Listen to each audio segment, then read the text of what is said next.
ওখানে গাড়িতে দেখি একটা বক্স আছে, কার্টুন আছে, শপিং ব্যাগ মুড়ানো। ওইটা আমরা দেখার সাথে সাথে আমরা রামু থানা পুলিশকে কল দিই, রামু থানা পুলিশ আসে। বক্স খুলে দেখেন ওইখানে 28,000 পিস গুনে দেখা যায় 28,000 পিস ইয়াবা ছিল। আজকে 9টা 10 নাগাদ এখানে একটা সোনাচুরি রুট দিয়ে একটা আরটিআর গাড়ি আসছিল। তা আমাদের এলাকার মানুষ কয়েকজন এটা সন্দেহভাজন দেখে ওদেরকে দাওয়া করার পর এক পর্যায়ে গাড়িটা না ড্রেনে ফেলে দেয়। ফেলে দিয়ে ওরা পালিয়ে যায়, আর মোটরসাইকেল আরোহীরা পালিয়ে দেয়। ওদের সাথে একটা বিস্কিটের কার্টন ছিল। তো ওনারা আর পুলিশকে তৎক্ষণাৎ পুলিশকে ইনফর্ম করে। এরপরে পুলিশ আসে ঘটনাস্থলে।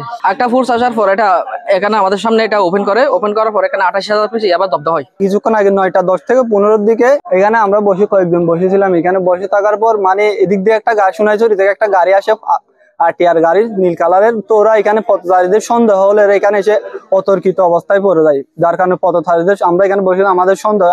তো আমরা এটাকে যখন আমরা এদিকে আসি দেখি গাড়ি রাখে ওরা পালিয়ে গেছে। ওখানে গাড়িতে দেখি একটা বক্স আছে, কার্টুন আছে, শপিং ব্যাগ মুড়ানো। ওইটা আমরা দেখার সাথে সাথে আমরা রামু থানা পুলিশকে কল দিই, রামু থানা পুলিশ আসে।